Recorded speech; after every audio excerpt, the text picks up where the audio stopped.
నమస్కారం. నిన్న భారత ప్రధాన న్యాయమూర్తిపై జరిగిన దాడి గురించి దేశం మొత్తం చర్చించుకుంటుంది. కాబట్టి ఆ విషయమై ఈరోజు జస్టిస్ బి చంద్రకుమార్ సార్ గారిని వారి అభిప్రాయాన్ని తెలుసుకుందాం. సార్, నిన్న జరిగిన భారత ప్రధాన న్యాయమూర్తి బిఆర్ గవాయిపై జరిగినటువంటి దాడిని మీరు ఎలా చూస్తారు? అంటే ఇది ఒక సుప్రీంకోర్టు సీనియర్ న్యాయవాది 70 సంవత్సరాలు ఉన్నటువంటి న్యాయవాది చీఫ్ జస్టిస్ గారి పైన షూ విసరడానికి ప్రయత్నం చేశాడు. అయితే ఈ సంఘటనను మనం ఒక ప్రత్యేకమైనటువంటి అంటే సింగిల్ ఇన్సిడెంట్గా మనం చూడడానికి వీల్లేదన్నట్టు. దీని వెనకాల చాలా చరిత్ర ఉందన్నట్టు. ఏంటంటే చాలా రోజుల నుంచి ఒక ప్రచారం జరుగుతున్నదన్నట్టు. కొంతమంది మన హిందూ ధర్మాన్ని కించపరుస్తున్నారు, కొంతమంది సనాతన ధర్మాన్ని వ్యతిరేకం చేస్తున్నారు. ఈరోజు మనం సనాతన ధర్మాన్ని రక్షించుకోవాల్సిన అవసరం ఉంది, హిందూ ధర్మాన్ని రక్షించుకోవాల్సిన అవసరం ఉంది. ఈ హిందూ ధర్మ రక్షణ కోసం మనం ప్రాణత్యాగం చేయడానికి కూడా సిద్ధం కావాలా? ఇది ఎవరినైనా మనం ఎదిరించాలా? లేకపోతే ఈ దేశంలో ముస్లింల ప్రభుత్వం ఏర్పడే ప్రమాదం ఉన్నది. ఇలాంటి ఒక ప్రచారాలు, అది ఎంతవరకు వాస్తవం కాదు అనేది వేరే విషయం. ఒక తీవ్రమైన ప్రచారం ఒక 4-5 సంవత్సరాల నుంచి, లేదంటే ఒక 10 సంవత్సరాల నుంచి కూడా కొనసాగుతున్నారు. ఏంటంటే ముస్లింలకు వ్యతిరేకంగా. రెండవది హిందూ ధర్మాన్ని కాపాడాలా తను, ఒక సనాతన ధర్మాన్ని కాపాడాలా తను.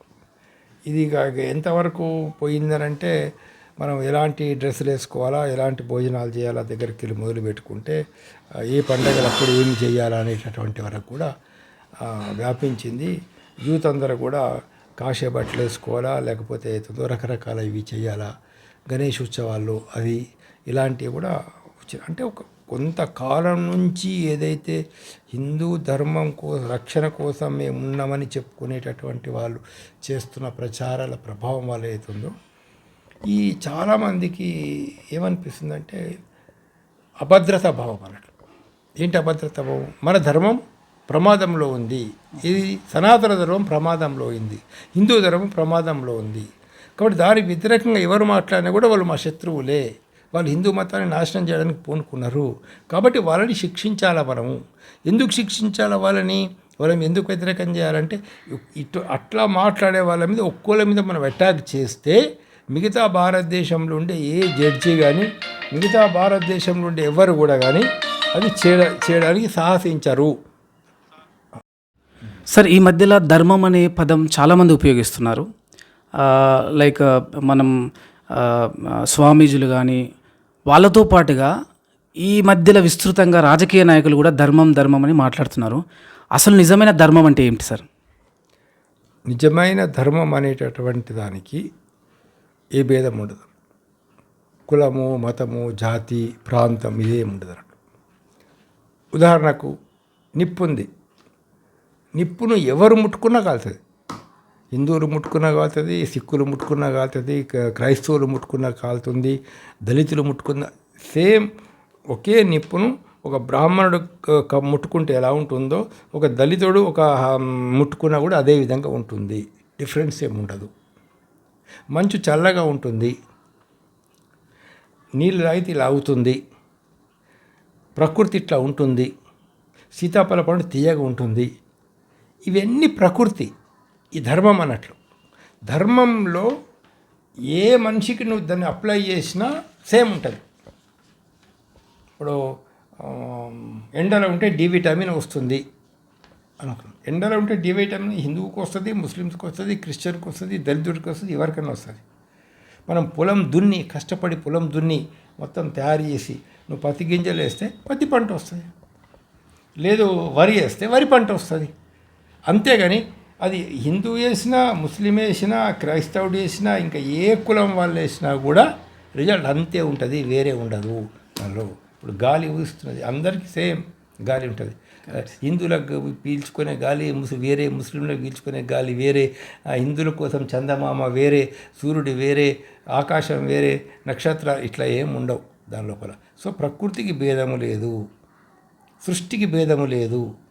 దానిలో ఆయా ప్రాంతాలలో ఉండేటటువంటి వాతావరణం వల్ల ఇప్పుడు ఇంగ్లాండ్లో ఉండేవాళ్ళు కొంచెం తెల్లగా ఉంటారు, చాలా తెల్లగా ఉంటారు వాళ్ళు. అదే నార్త్ ఇండియాలో ఉండేవాళ్ళు తెల్లగా. ఎందుకు వాళ్ళ కలర్ అట్లా ఉంటుందనంటే వాతావరణం.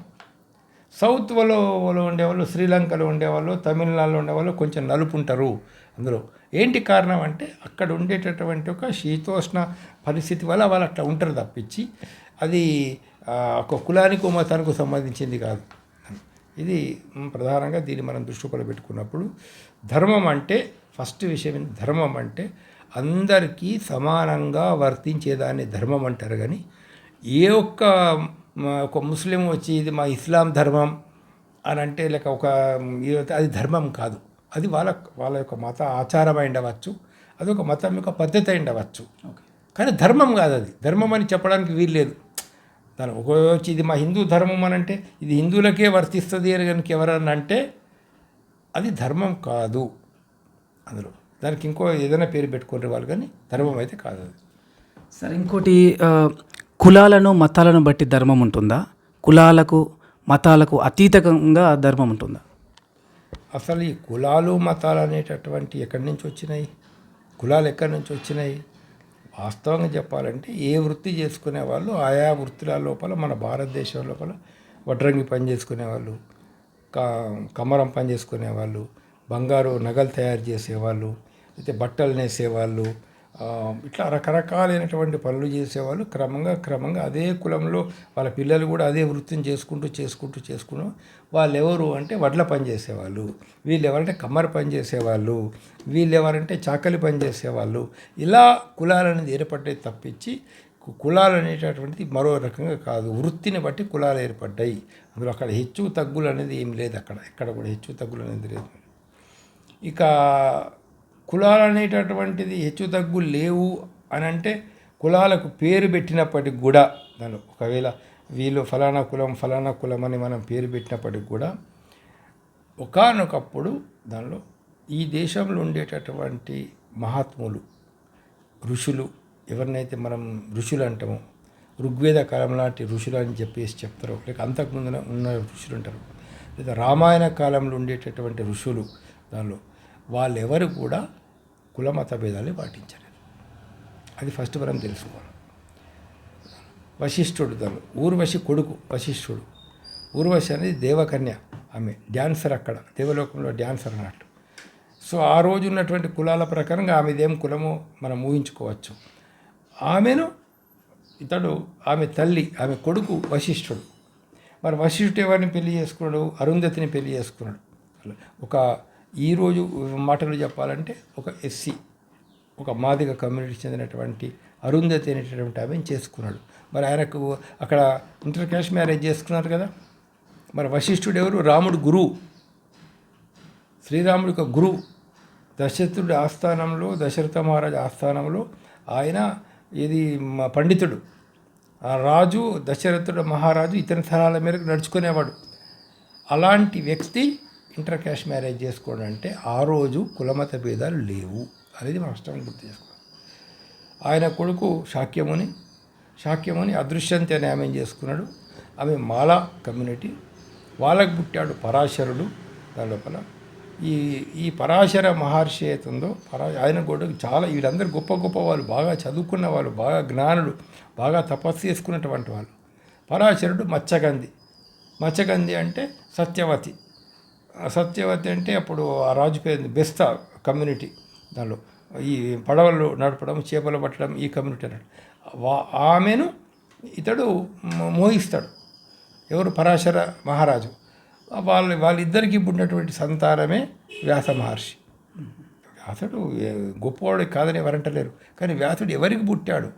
వ్యాసుడు ఏంది అంటే ఇవన్నీ ఏం చెప్తున్నాయంటే ఆ రోజులో కులమతాలు లేవు, కులమత భేదాలు లేవు. రాముడు స్వయంగా అవుతుందో శబరి దగ్గరికి వెళ్ళి శబరి ఇచ్చిన ఎంగల్ పళ్ళు తిన్నాడు. శబరి ఎవరు? మాతంగ మహర్షి యొక్క శిష్యురాలు. మాతంగ మహర్షి ఎవరు? ఇవాళైతే చండాల కులం అని చెప్పి తర్వాత పేరు పెట్టినారు.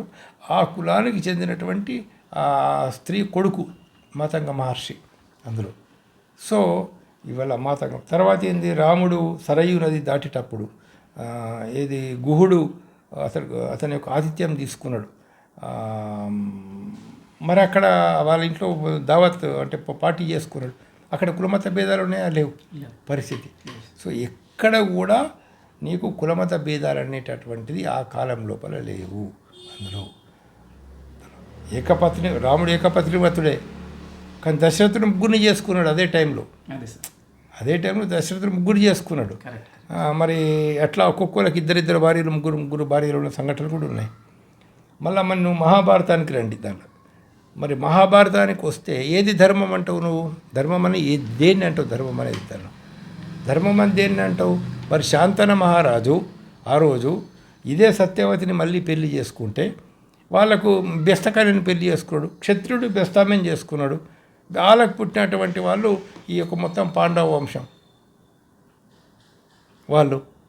సో అక్కడ కమ్యూనిటీ క్యాస్ట్ బేసిస్ అనేది ఎక్కడ వచ్చింది? హలో. తర్వాత చూసుకుంటే కృష్ణుడు 8 మందిని పెళ్లి చేసుకున్నారు, 8 మంది భార్యలు ఆయనకు. 8 మంది భార్యల లోపల యాదవ కులం వాళ్ళు ఉన్నారు, ఇవాళ రాక్షస కులం ఏదైతే అంటారో వాళ్ళు ఉన్నారు. అందులో ఘటోజ గజుడి తల్లి హిడంబి అనేటటువంటి ఆమెను పెళ్లి చేసుకున్నాడు ఆయన. సో కృష్ణుడికి నీకు ఎక్కడ భేదం లేదే. కృష్ణుడు ఎక్కడ కూడా ఏ కులం వాళ్ళని ఈ కులం వాళ్ళని పెళ్లి చేసుకోవద్దని చెప్పలేదు ఆయన. మరి కృష్ణుడే కులం లేదని చెప్పేసినప్పుడు తర్వాత దుర్మార్గంగా అయితే ఉందో ఈ యొక్క మనధర్మ శాస్త్రాన్ని తీసుకొచ్చి ఈ క్యాస్ట్ ఫీలింగ్ని కూడా సేమ్ తీసుకొచ్చింది మనధర్మ శాస్త్రం అనేది వచ్చిన తర్వాత. మనధర్మ శాస్త్రానికంటే ముందు నిజమైనటువంటి ఒక భారత వాగ్మయంలో కానీ, భారత సంస్కృతిలో కానీ, భారత నాగరికతలో కానీ, భారతదేశంలో ఉండే ఒరిజినల్ ఋషులలో మునులలో ఎక్కడ వాళ్ళు కులమత భేదాలు పాటించలేదు. తర్వాతనే ఈ కులమత భేదాలు వచ్చినాయి. దానిలో వాళ్ళ రాజ్యాధికారం నిలుపుకోవడం కోసము, అయితే మిగతా కులాల వాళ్ళు జ్ఞానం సంపాదించవద్దనే ఉద్దేశంతో వాళ్ళు ఆయుధాలు పట్టకూడదు. ఇప్పుడు మన ధర్మశాస్త్రం ఏమని చెప్తుంది? విద్యకు ఎవరు అర్హులు కాదనేది క్లియర్గా చెప్తున్నారు. శూద్రులు చదువుకోవడానికి వీల్లేదు, శూద్రుడు వేదం చదవద్దు, చదివితే నాలుక కోసేయాలి.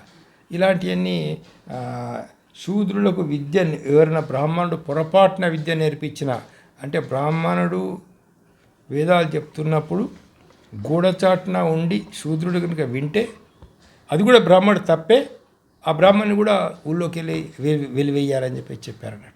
సో చాలా ఉన్నాయి. మనధర్మశాస్త్రం రాకంటే మొదలు కుల వివక్షత లేదు, తక్కువ ఉంది, ఉండిండొచ్చు కొద్ది గొప్ప, కానీ ఇంతగా కుల వివక్షత లేదు సమాజం లోపల. కేవలం మనధర్మశాస్త్రం వచ్చేసిన తర్వాతనే కుల వివక్షత. ఈ మనధర్మశాస్త్రాన్ని తీసుకొచ్చినటువంటి ఈ మూఢ విశ్వాసం కలిగినటువంటి వాళ్ళు భారతదేశానికి చేసినటువంటి అత్యంత పెద్ద ద్రోహం నా దృష్టిలో ఏంటంటే, తమ అభిప్రాయాలను తను అనేక మత గ్రంథాల లోపల పొందుపరిచినారు, దాన్ని తీసుకొచ్చి ఇరికించినారు. రామాయణంలో శంభుకుని కథ ఇరికిచ్చినట్టు. ఒరిజినల్గా రాముడు శంభుకుని చంపినాడైతే చెప్తున్నారు కదా, ఇది పూర్తిగా అబద్ధం, పూర్తిగా అవాస్తవం. రాముడు ఎక్కడ కూడా ఇంకో కులాల వాళ్ళు తపస్సు చేసుకోవద్దని కానీ ఎక్కడ కానీ రామాయణం ఎందుకు చెప్పలేదని చెప్తున్నా. మరి దానికి ఒక కారణం, రామాయణం రాసింది వాల్మీకి స్వయంగా శూద్రుడు, బోయ కులానికి చెందినటువంటి వ్యక్తి. ఆయన అడవిలో ఉండి వేటాడేవాడు. అలాంటి వ్యక్తి జ్ఞానం సంపాదించి తపస్సు చేసి భక్తితోటి గొప్పవాడై ఆత్మజ్ఞానాన్ని సంపాదించిన తర్వాత ఆయన రామాయణం రాస్తున్నాడు అందరూ. కానీ అతడు ఒక బోయ కులానికి చెందినటువంటి వ్యక్తి, అంటే శూద్ర కులానికి చెప్తున్నటువంటి వ్యక్తి మరొక శూద్రుడు తపస్సు చేయదని చెప్తాడా? ఆ పైన ఒకటి ఆలోచించాలి.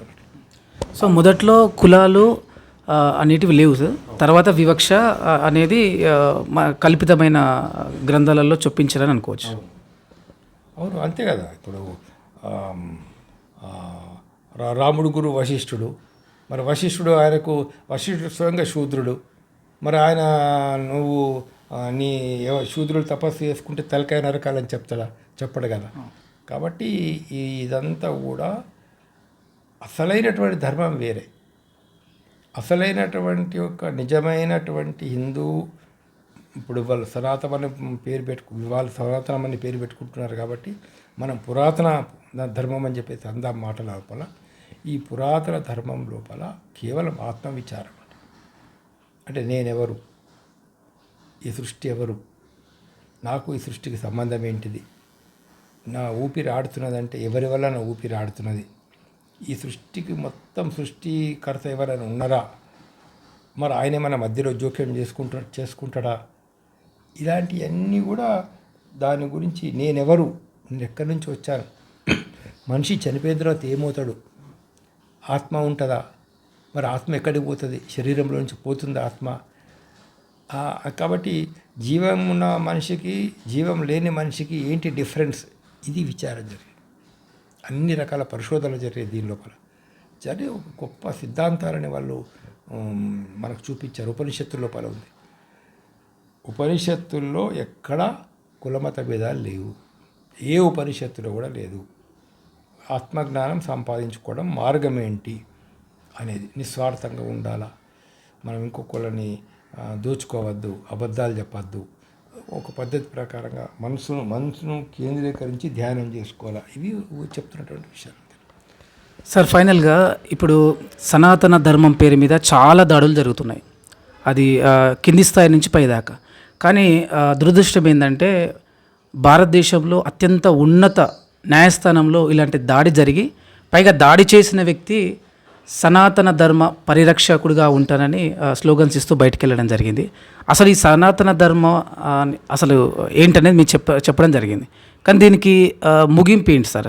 అసలు జనాలు ఎప్పుడు తెలుసుకోవడానికి అవకాశం ఉంది దీని గురించి? ఎట్లా మనం తెలుసుకునే అవకాశం ఉంది?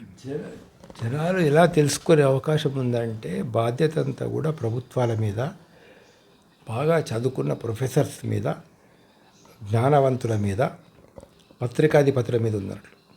ఒకటి చెప్పానండి, దానిలో ఇవాళ మనోధర్మశాస్త్రం కులమత భేదాలు చూపిస్తుంది. కృష్ణుడు ఎవరిని పెళ్లి చేసుకోమని చెప్పమనండి, లేకపోతే రాముడి యొక్క ఆచరణ ఏంటో చెప్పమనండి అందులో, లేదా వశిష్ఠుడి కులం ఏంటో చెప్పమనండి.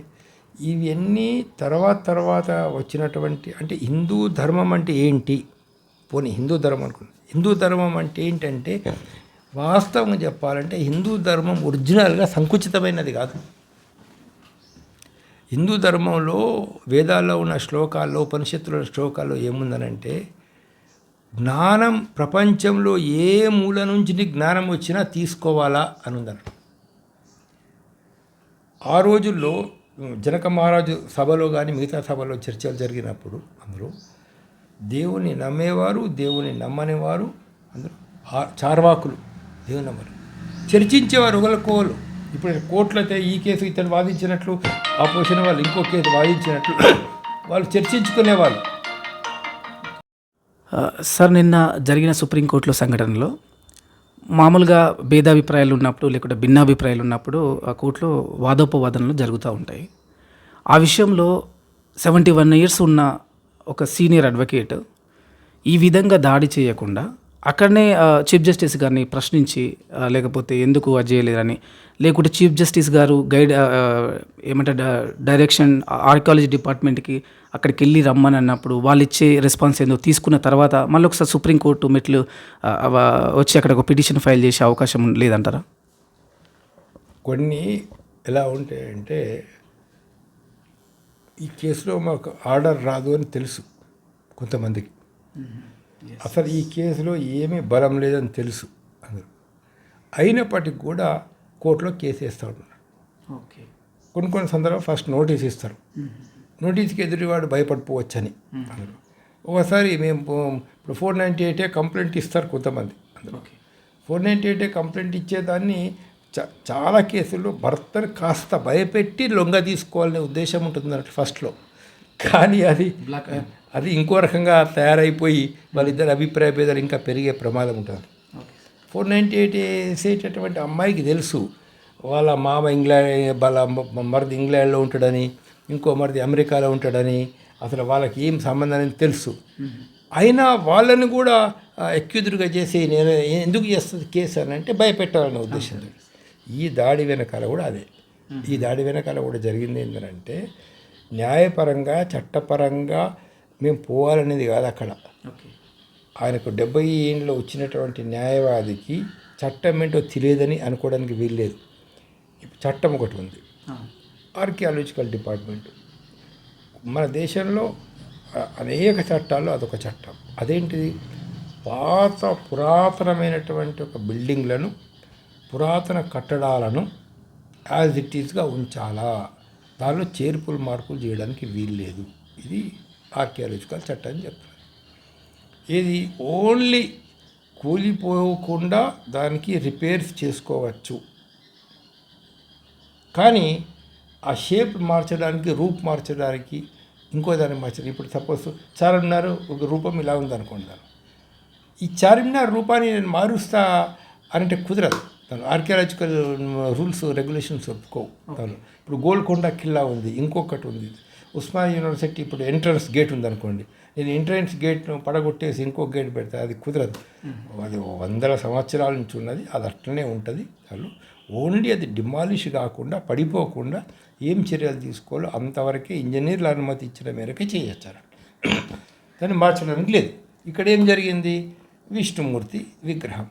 విష్ణుమూర్తి విగ్రహం ఏం జరిగింది, ఎట్లా జరిగింది, ఎప్పుడు పోయింది, ఏ విధంగా పోయింది, చరిత్ర తెలిసిన వాళ్ళెవరు, తెలియని వాళ్ళెవరు, చెప్పేది ఎంతవరకు కరెక్టు, ఎంతవరకు కరెక్ట్ కాదు, అది వేరే విషయం, పక్కన పెట్టండి. అక్కడ ఏమైంది? ఇతడు ఏమంటున్నాడంటే, మీరు ఆ విష్ణుమూర్తి విగ్రహానికి తలను అమర్చడం కోసం ఆర్డర్స్ ఇవ్వండి అని చెప్పారు. అయ్యా, చట్ట ప్రకారం వీలు కాదు, అది ఆర్కియాలజికల్ డిపార్ట్మెంట్ సంబంధించినటువంటిది, మీరు అక్కడికి వెళ్ళండి అని చెప్తున్నారు. లేదు మా రాముడి విగ్రహం తలకాయ పోయిందంటే కూడా మీరు ఆర్డర్ ఇస్తలేరు. అరే, ఏం చట్టం ఉందో, రాజ్యాంగం ఏం చెప్తుందో, చట్టం ఏం చెప్తుంది, దాని ప్రకారం జడ్జి ఆర్డర్ ఇవ్వాలి. కానీ నేను నా విశ్వాసం ప్రకారం ఆర్డర్ ఇవ్వండి, రేపులారి మా ఖురాన్లో ఇట్లుంది, మాలా ఇట్లా చెప్పినాడు ఆర్డర్ ఇవ్వండి అని ఓళ్ళు అంటే, లేకపోతే మాకు ఫలానా ఈ విధంగా ఉంది ఆర్డర్ ఇవ్వండి అంటే కుదరదు కదా అందులో. కాబట్టి మా గవాయి గారు ఏమని చెప్తున్నారంటే, మీరు ఆర్కియాలజికల్ డిపార్ట్మెంట్కి వెళ్ళండి, వాళ్ళు అప్రోచ్ కండి, వాళ్ళ రూల్స్ ప్రకారంగా వాళ్ళు ఏదైనా పర్మిషన్ వాళ్ళు ఒప్పుకుంటే అక్కడ ఎవరు చేయించడానికి వీలుంది. లేదు మీరు ఆర్డర్ ఇవ్వాల్సిందే అనే విధంగా చాలా ఒత్తిడి చేసినట్టు కనబడుతుంది అన్నట్లు. అందులో మీరు హిందూ ధర్మాన్ని రక్షించేవా, హిందూ ధర్మానికి మీరు అపకారం చేస్తున్నారు ఇట్లా ఆర్డర్ ఇవ్వకపోతే, అంటే దేవునికి కోపం వచ్చేటటువంటి విధంగా మీ ప్రవర్తన ఉంది అనే విధంగా ఏం మాట్లాడినారో అక్కడ సుప్రీంకోర్టులో ఏం జరిగిందో తెలియదు. కానీ ఆ డిస్కషన్లో ఈయన ఏంటంటే, అసలు అలాంటప్పుడు మీ విష్ణుమూర్తిని అడగండి కదా, ఆ భగవంతుని మీరు వేడుకోండి, ఆ భగవంతుని గురించి మీరు తపస్సు చేయండి అని చెప్పడం జరిగింది అన్నట్టు. భగవంతుని వేడుకోండి, భగవంతుని తపస్సు చేయండి అని అంటే వాస్తవంగా సుప్రీంకోర్టు జడ్జి గారే కాదు, మనం ఏ పూజారి దగ్గరికి పోయినా, లేదా ఏ జ్యోతిష్కుని దగ్గరికి పోయినా, లేదా ఏ సనాతన వ్యక్తి దగ్గరికి పోయి, అయ్యా నాకు ఈ కష్టం ఉంది అని అంటే దేవుణ్ణి ప్రార్థించుకో అని చెప్తాడు. ఓకే, దేవుణ్ణి ప్రార్థించుకోండి, తప్పేముంది అసలు మాకు అర్థం కాదు. అది సనాతన ధర్మానికి ఎట్లా విరుద్ధం? ఇప్పుడు దేవుణ్ణి ప్రార్థించుకో అని చెప్తే, లేక విష్ణుమూర్తిని ప్రార్థించుకోండి అని చెప్తే అది తప్పెట్లవుతుంది? అది ధర్మానికి విరుద్ధం ఎట్లవుతుంది? సార్, ఇదే విషయమై బిఆర్ గవాయి గారు కూడా చెప్పారు, ఇదంతా సోషల్ మీడియా ప్రచారము, అలాగే నేను ఎలాంటి ఏమంటారు వ్యతిరేకమైన భావన నాకు లేదు, అలాంటి వాక్యాలు కూడా నేను చేయలేదని క్లారిటీ ఇచ్చారు. ఫైనల్గా ఈ విషయం మీద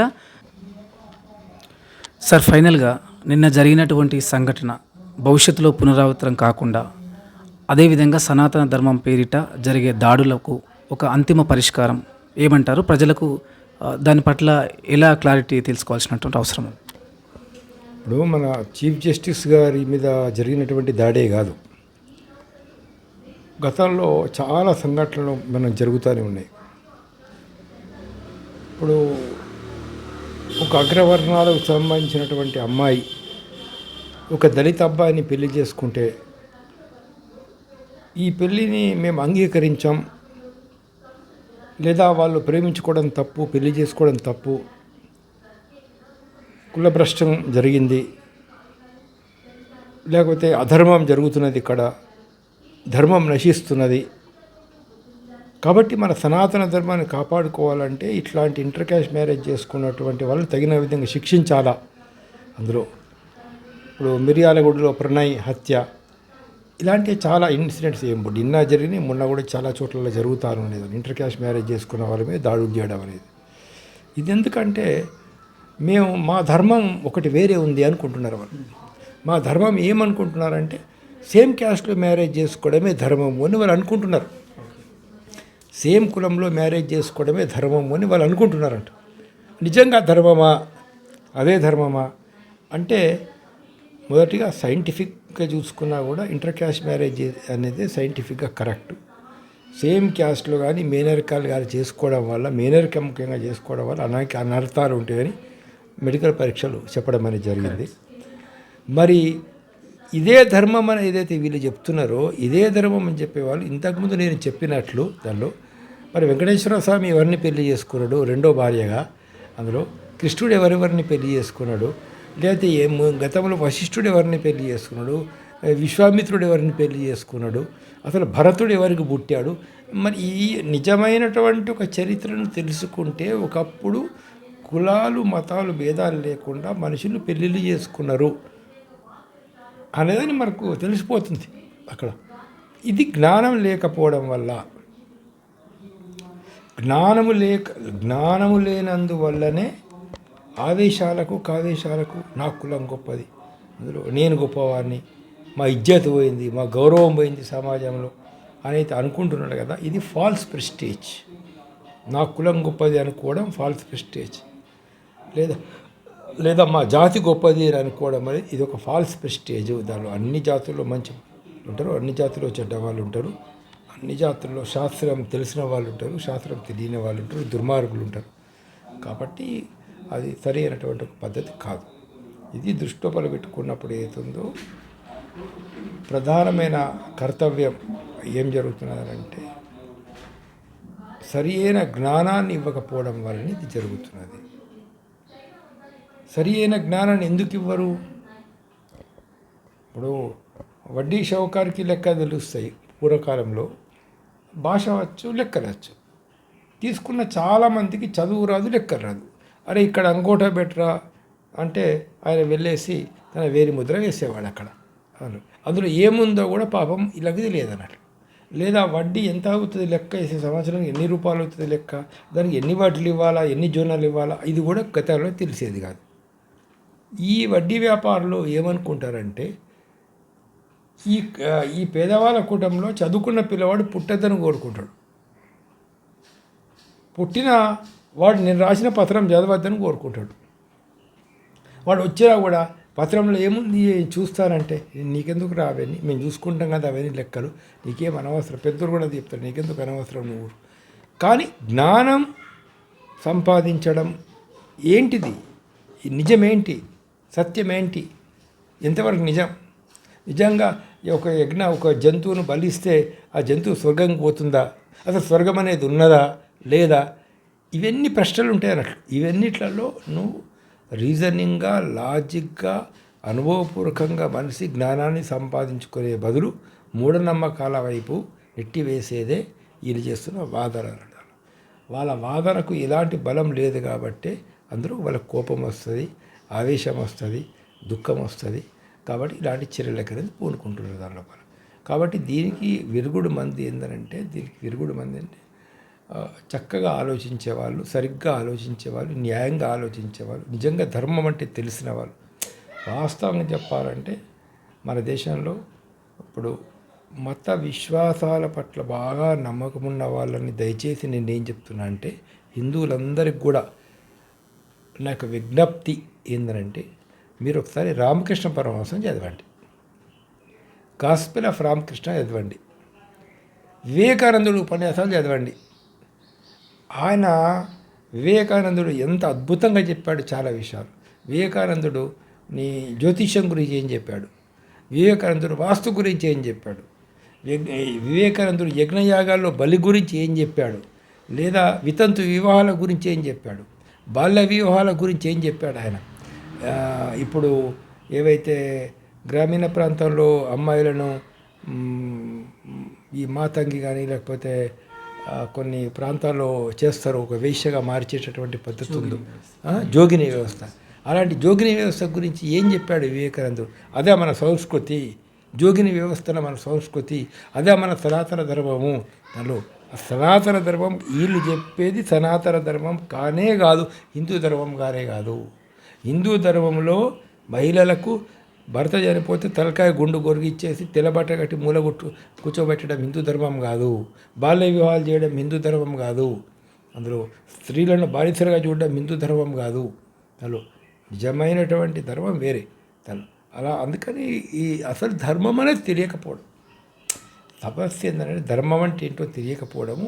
పూర్వకాలం ఎవరెవరు ఏ పద్ధతులు అనుసరించారని తెలియకపోవడం. మరి అట్లా చూసుకుంటే ద్రౌపదికి 5 భర్తలు అను. మరి ఏది ధర్మం? భారతమే చెప్తున్నది కదా ద్రౌపదికి 5 భర్తలు ఉన్నాయని చెప్పేసి. మరి 5 భర్తలు ఉండడం కరెక్ట్గా ఉన్నా కరెక్ట్ కాదా అని అంటే మరి ఆ కాలంలో ఆ ధర్మం ప్రకారంగా కృష్ణ పరమాత్మని ఒప్పుకున్నాడు దాన్ని. మీరెవరు దాన్ని అది అధర్మం అని చెప్పడానికి? మరి అలాంటప్పుడు ఇప్పుడు పాండవుల తల్లి కుంతీదేవి ఉంది. మరి కుంతీదేవి నియోగం వల్ల ఈ పాండవులందరూ పుట్టారు. అందులో ఆమె యమధర్మరాజుని ప్రార్థించి యమధర్మరాజు ద్వారా ధర్మరాజును పొందింది. ఆమె వాయుదేవుని ప్రార్థించి దానిలో వాయుదేవుడి ద్వారా దానిలో మనకు ఆంజనేయుడు దేవుని యొక్క దయ వల్ల భీముడు పుట్టాడు. అందులో మరి ఇంద్రుడిని తర్వాత ఆమె ప్రార్థించి ప్రత్యక్షం చేసుకొని ఇంద్రుడి ద్వారా తనకు సంతానం కలగాలని కోరుకున్నది కాబట్టి అర్జునుడు పుట్టాడు. మరి నకుల సహదేవుల ద్వారా ప్రార్థించి పుట్టారు కాబట్టి నకుల సహదేవులు పుట్టారు. మరి అలాంటప్పుడు నేను చెప్పేది ఏంటంటే వాయుదేవుడిదే కులం. అవన్నీ అంటే చర్చకు రానటువంటి ఒక విషయాలు, అనవసరమైనటువంటి విషయాలు.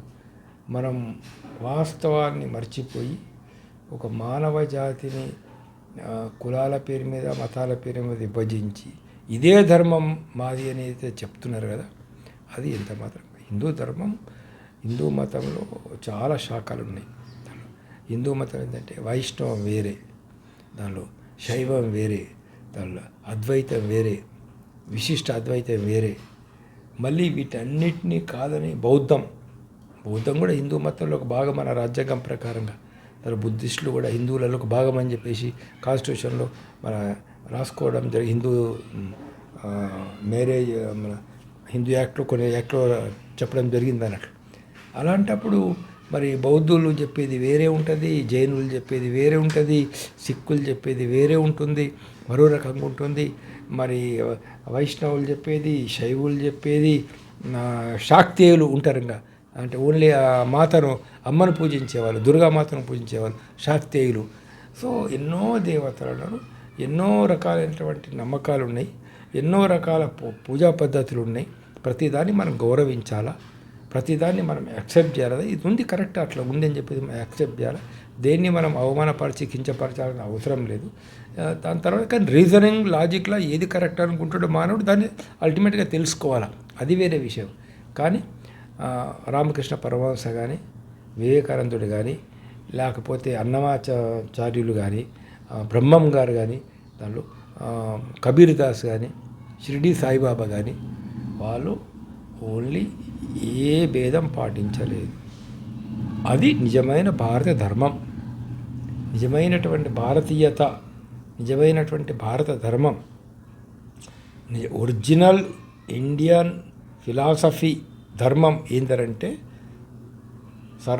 ఇది సర్వే జనో సుఖినో భవంతు, లోకా సమస్త సుఖినో భవంతు. అందరి మానవుల్లో ఉన్నటువంటి ఆత్మ ఒకటే, జీవాత్మ పరమాత్మ ఒకటే అయితే చెప్తున్నారో, మొదలు ఉపనిషత్తులు చెప్పినారో అదొక్కటే నిజమైన ధర్మం. కానీ ఈ మనుధర్మ శాస్త్రము, ఈ పూజలు, ఈ పునస్కారాలు, ఈ మూఢనమ్మకాలు, ఇవేవి కూడా జ్యోతిష్యము, వాస్తు ఇవన్నీ తర్వాత వచ్చినటువంటివి. లేదా మేము మంత్రాలు చదివితే మీ పాపాలు పోతాయని చెప్పడము, మేము మంత్రాలు చదివితే మీరు మీ తండ్రి స్వర్గం కుదరని చెప్పి చెప్పడం, అవన్నీ మనుషుల్ని మోసం చేయడం తప్పించి ఇంకోటి ఏం లేదు. చనిపోయిన వ్యక్తి స్వర్గం పోలు నరకంకి పోవాలో అనేది ఆయన చేసినటువంటి హిందూ ధర్మం ప్రకారం ఆయన చేసిన కర్మ మీద ఆధారపడి ఉంటుంది.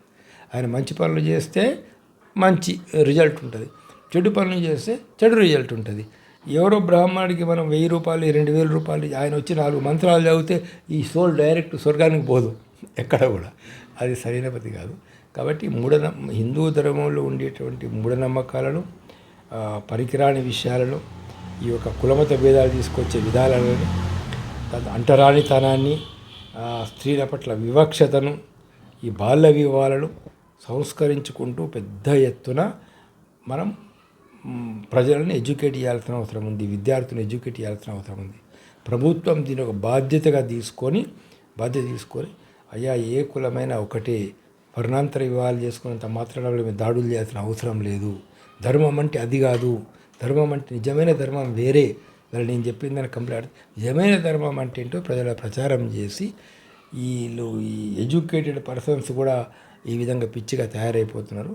దాని నుంచి టోటల్ సమాజాన్ని ఎడ్యుకేట్ చేయడం ద్వారానే, బోధించడం ద్వారానే మార్పు సాధ్యమవుతుంది, మరో రకం కాదు. సో ఈరోజు జస్టిస్ చంద్రకుమార్ గారు సుప్రీంకోర్టు ప్రధాన న్యాయమూర్తి బిఆర్ గవాయ్పై జరిగిన దాడిని తీవ్రంగా ఖండిస్తూ మున్ముందు ఇలాంటి సంఘటనలు పునరావృతం కాకుండా ప్రభుత్వం చర్య తీసుకోవాలి, అలాగే ప్రజలకు కూడా ధర్మం అంటే ఏంటి, ధర్మం యొక్క విశిష్టత ఏంటి అనే విషయాల మీద ప్రజలకు అవగాహన కల్పించాల్సిన అవసరం ప్రభుత్వం మీద ఉంది. ఇలాంటి వైషమ్యాలను రూపుమాపాల్సినటువంటి బాధ్యత కూడా ప్రభుత్వం మీద ఉందని తెలియజేస్తూ, అదేవిధంగా సనాతన ధర్మం ఏంటి, సనాతన ధర్మంలో ఉన్నటువంటి లోటుపాట్ల గురించి వాటిని సవరించుకుంటూ ముందుకెళ్ళాలి. అట్లాగే వివేకానంద గారు కానీ రామకృష్ణ పరమహంస గారు కానీ ఇట్లాంటి రచనలు చదవడం వల్ల జనాలను ఎడ్యుకేట్ చేస్తూ ఈ వైషమ్యాలను, కుల వర్ణ వ్యవస్థలను రూపుమాపడానికి ప్రతి ఒక్కరు పూనుకోవాలని, మొదట్లో కుల వర్ణ వ్యవస్థలు లేకుండే తర్వాత ఒక దురుద్దేశంతోనే వీటిని గ్రంథాలకు చొప్పించి సమాజాన్ని విచ్ఛిన్న చేసే కుట్రలు జరిగింది. వీటినన్నింటినీ రూపుమాపి ఒక ఆదర్శవంతమైన సమాజాన్ని నిర్మించి అలానేదే జస్టిస్ చంద్రకుమార్ గారి ఆలోచన. Thank you sir, thank you very much. ఇట్లాంటి దాడుల వల్ల న్యాయ వ్యవస్థ పనితీరును కానీ తీర్పులను కానీ ప్రభావితం చేయలేవని, భవిష్యత్తులో ఇలాంటి సంఘటనలు జరగకూడదని, ఇది దురదృష్టకరమైన సంఘటనని జస్టిస్ చంద్రకుమార్ గారు తీవ్రంగా ఖండిస్తున్నారు.